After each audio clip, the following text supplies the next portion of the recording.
You're listening to the Mastermind Parenting Podcast with Randy Rubenstein, episode 108.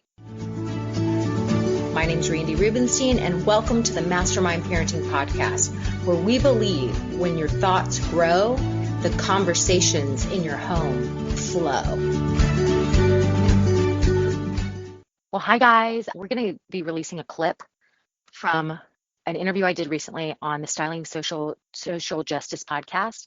And if you want to watch the entire interview, there's a video of it, and you can go on Facebook and just search under Styling Social Justice. It was a really good conversation. And it was a few weeks ago. And so we talked about coronavirus. It was before schools were canceled here in Houston.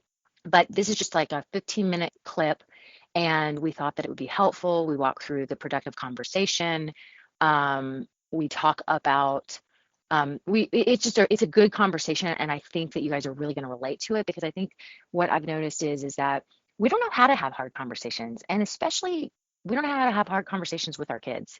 Nobody wants to, and many of us find ourselves jumping into fix-it mode, where we happy them up and we try to tell them everything's going to be okay and they don't have to worry about this stuff.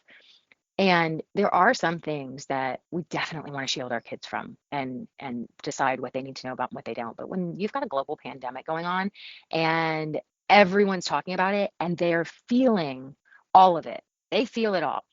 If your child feels it all, if you've got a situation like this, or if you have a highly sensitive child, a strong-willed child, a lot of times these kids, they're highly intuitive. They feel everything. And so the body never lies. So if they're feeling it anyway, and then they come and they try to talk to you about it, and you're like, it's fine. You don't need to worry about that. It feels very invalidating to them. And then they feel isolated and alone, and they don't know who they can talk to. So it's really important for us as parents just to understand like why it's so important to lean into these hard conversations, and why you're literally establishing this dynamic between you and your child, where your child learns, especially if they're coming to you before the teenage years, like they learn that you're their safe person. They can tell you anything. Like you're not going to freak out. You're not going to lie to them. You're not going to try and sugarcoat. Like they can come and tell you their truth. They don't have to have all those feelings and all that anxiety bottled up in their body. They can express it to you. And so it really is an opportunity to sort of set the program in their brain that you're their person, because at another point in time, they're going to, what would it have been like for most of us as teenagers who didn't have that adult in our life that we truly felt like we could tell them anything and it would be a sounding board for us and they wouldn't invalidate us and they would just be our person. Like, I think that would have been incredibly helpful. So we have an opportunity to handle these conversations right now and set the tone for that later. Like, isn't that empowering, you guys? So that's what this little 15-minute clip does. And I would love to hear from you guys. Let us know if you find it helpful. And I just want you to know in the coming weeks, we are going to be including more clips from different things I've spoken about that we think will be helpful to you, our podcast audience. So there's more about coronavirus and COVID-19 coming your way, and just more tips and tools and resources to support you in leading your household in a calm way where everyone gets to feel safe, even during uncertain times. Enjoy. Well, you're watching the news last night, and then you find yourself like, I need to turn it off. I need to find some positive messaging. Like, I've got to kind of talk myself off a ledge. Yes. Because you felt your monkey mind taking over. 100%. Okay. Monkey mind, that's a great term. 100%. I have a monkey mind. Gorilla, monkey, all of it. We all do. So did you notice, like, what you felt like in your body when you knew it was time to turn it off or find some positive? I just felt deep sadness. I don't even know that my body feels anything anymore. Like, I just felt like deep just sadness for everything, because like it felt like a dark cloud over you, a little depression. Yeah. Like, was your heart racing at all? Or? No. Okay. No. Okay. So then you went and you found, so you do know what to do, but you just weren't aware of it. Because you went to find, you were like, okay, this feels really sad, and I need to go and find that there are some positive messages in the world, and kind of talk myself off a ledge. Yes. So you actually did that. You got yourself into a calmer headspace. Otherwise, you wouldn't have been able to sleep. True. Yes, true. So you did that. So notice that you did that, so you don't spiral into, I don't know what to do, and oh my gosh, it's so catastrophic, and yada, yada, yada. So you did that, okay? And now you're in the right headspace, and it's exactly what Donae just said. So you're like, we got through Harvey. Like, this is resiliency right here in action, where you're like, okay, this situation is bad. It is. We're not going to argue with that. It's bad, and we've done this. We've done hard. We can do hard things. That's who we are as people. Now, if you think about that, we can do hard things. That makes me cry. Like, I know. It is so empowering to know, as a community, as a country, as a civilization, right? We and can. And if you look at Harvey and look at how, like, I have one of the moms in my mastermind where she, and I remind her of this all the time, when she's beating herself up over, like, you know, she had a hard day with her kids, right? And she went through a divorce and all these different things. She's like, oh my gosh, I went through a divorce. I never expected this. My kids are going to be so screwed up that I never thought they were going to come from a divorced family, and she'll start to spiral. And I'm like, let's just take a minute and take a breath. You were the person that after Harvey, you didn't overthink it, you mobilized, you went and fed 2,000 people a day. She, like, gathered all of these troops and put together this effort where literally for weeks she fed 2,000 people a day. I was like, that is who you are. I was like, you are a leader, you are amazing, and you can do hard things. You can have a hard day and you can get through it. Because look at all the, you know, all the evidence behind you of what you have done. And she was like, it was like I felt her shoulders go back. Yes. I felt her body language change. So sometimes we have to remind ourselves, and that's really what I ultimately always aim to do is, I say, I like to coach myself out of a job, because you can coach yourself and remind yourself, like, look who we were after Harvey as a city. Like, and now this is everywhere. This is worldwide, what's going on. And luckily for us, we have evidence, you know, pretty recently that we came together as a community and we handled it and we got through it. We can do hard things. That's who we are. My main tool that I teach is how to have productive conversations and not to shy away from difficult topics, which as parents, I think our natural instinct is to do exactly what you did. To sugarcoat it, to try and take away all the discomfort, to let them know you're safe in the world. It's primal for us. The reason you went to that place is because it is primal. Like, we want to send them the message, don't worry, you're safe. I'll keep you safe. However, we have to meet them where they are, because the truth of the matter is they're hearing the messages everywhere. So if we're over here saying, you don't need to worry about this, it's fine, we got this, then they're like, Mom doesn't understand. This is everywhere. Everybody's talking about it. Everyone's freaking out. And energetically, they feel the anxiety. So now all of a sudden we've sent them the message that they can't talk to us about hard things. We're not going to understand. We're going to invalidate their feelings. And then they're not going to turn to us to support them when they really need us, right?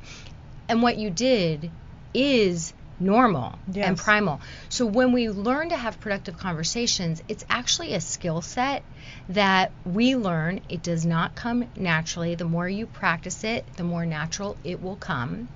And it's really all about meeting them where they are, mastering empathy.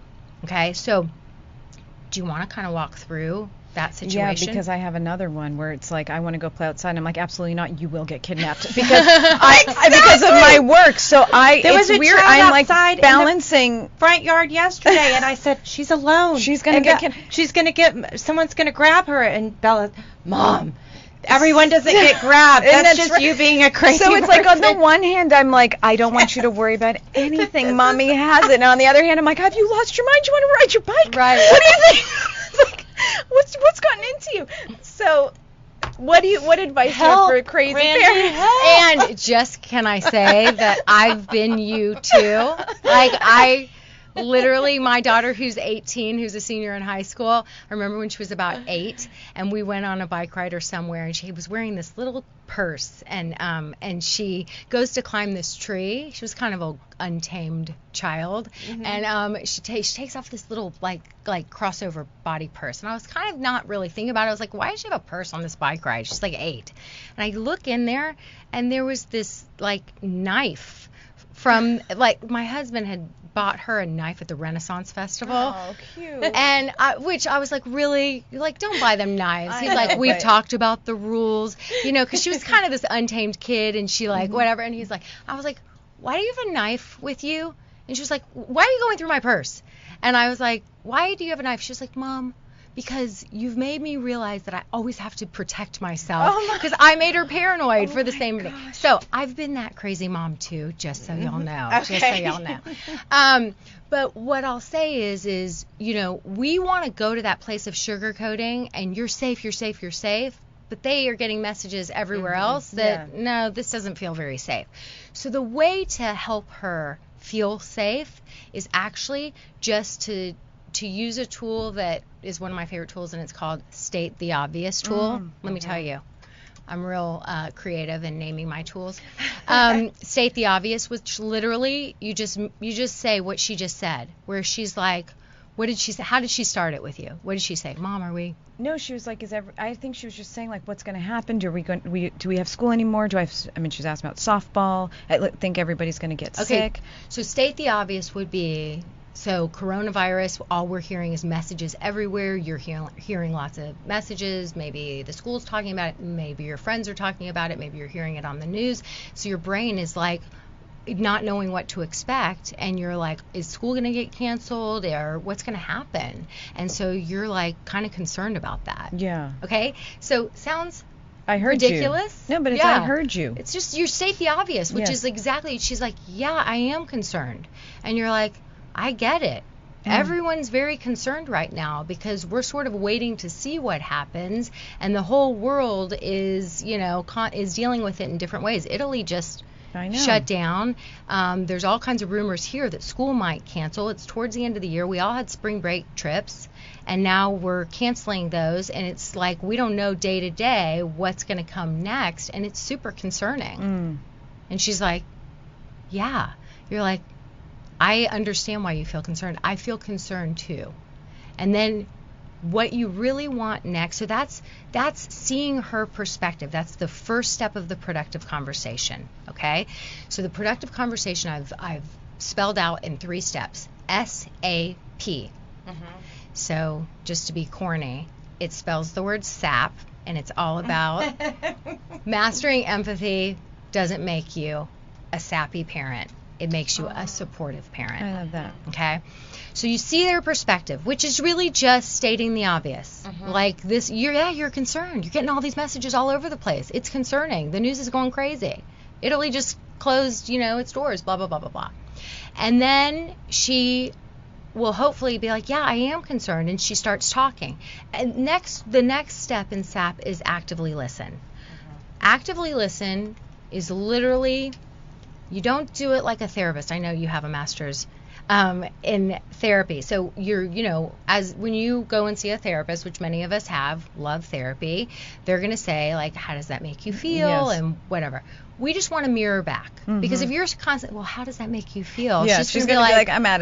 Yeah, and she's going to be like, who are you and where's my mom? Your stuff on me and I don't like it. Who are you? Where's my mom? Happening? This is weird and creepy. So you're just going to mirror back. You're just like a sounding board, and then you mirror back.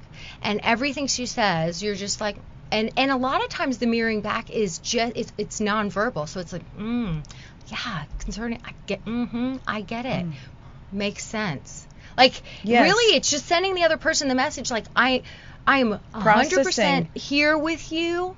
I get it. We're in this together. I've got your back. Nothing's off limits. We can talk about everything. You're worthy of being listened to and heard. I'm not going to invalidate you. I'm not going to sugarcoat. I'm going to give you respect and meet you where you are.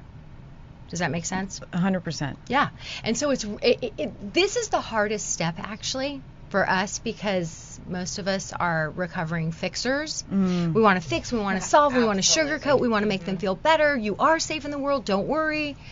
And we sort of have to duct tape our mouth on this. You don't want to give words of wisdom. You don't want to try and sugarcoat anything in this step. You just want to meet them where they are, which is, I hear you. I'm here with you. You're worthy of being heard. We're right here together. We can do anything together. So this is a beautiful part of empathy that just makes people feel you are not alone. And since we're humans, really, we're meant to be a part of a tribe. We're meant to be a part of a pack. Like the thing that feels unsafest to us on a primal level is when we feel all alone. Yes. So when we show up for our kids like this, it's sending them that message like, we're going to do this together. You are not all alone. So it's a beautiful thing. Very. Okay. The next step, the final step, is the problem solving step, P. Okay. Now, this is where we are going to get to share our guidance and our words of wisdom, but not at first. At first, we want to empower our kids to solve their own problem. And I've got a great little hack to do so. You ask how or what questions. How or what questions. Just so y'all know, y'all are typing all this, and all the notes are on this one sheet. Yes, on like your it walks you through. On your website, Randy Rubenstein, you can actually download. You can sign up to get this step-by-step process, and it will be emailed to you right to your inbox. You print it out. Or you don't even have to go to the website. You can go to mastermindparenting.com/convo. Awesome. Convo. So it stands for having a productive convo, and it's the 3 steps, the SAP. So what or how questions? So it would be like, what do you think would make you feel more comfortable right now? Do you have any ideas? Like, how can I help you to process all this? Like, what do you think would make you feel better right now in this situation that is pretty concerning? And we have done hard things. We got through Harvey. We've done, remember when Grandma was sick and we weren't expecting it and we all came together, and like, we have done hard things, but how in this situation can I help or support you to feel better? What do you think would feel better for you? And she might be like, I don't know, I'm kind of already feeling better about it. So just being able to talk about it. So just like, you know what? So when you're feeling nervous or anxious or you've heard things, does it make you feel better just to know, like, nothing's off limits, babe? You can come and you can tell me anything and everything, because that's really the message we want to get through to our kids. Right, of course. Nothing's off limits. So you're already sort of feeling better about this? And she's like, kind of, yeah. Like, okay, well, I have some ideas too. So, like, let's notice when we're starting to feel anxious. Let's take, I know that it makes you crazy when I'm trying to keep myself from yelling, and I take a deep breath and I like rub my hands together like this. But I actually do that for a reason. I learned it in yoga, and it's actually a way for me to calm my body down and to send my brain the message, like, there's no tiger in the jungle. You're not going to die. It's going to be okay. So, when I go and I rub my hands together, that's actually mindfulness. All that stuff they're talking about in school, that's you just bringing mindfulness into your life when you're feeling anxious. So taking that deep breath, walking over, washing your hands, rubbing your hands together, and noticing this, saying to yourself, we can do hard things. We're going to be okay. We made it through Harvey. Like, I do that for myself, and it helps me. So maybe you could do that for yourself. How does that sound? And so you're just having a dialogue about this, but it's super practical and it's not preachy. Hey, podcast listeners. I know many of us are feeling anxious, stressed out. There's a lot of uncertainty going on with all things pandemic related, and we're not the only ones feeling it. Our kids are feeling it, especially our strong-willed ones.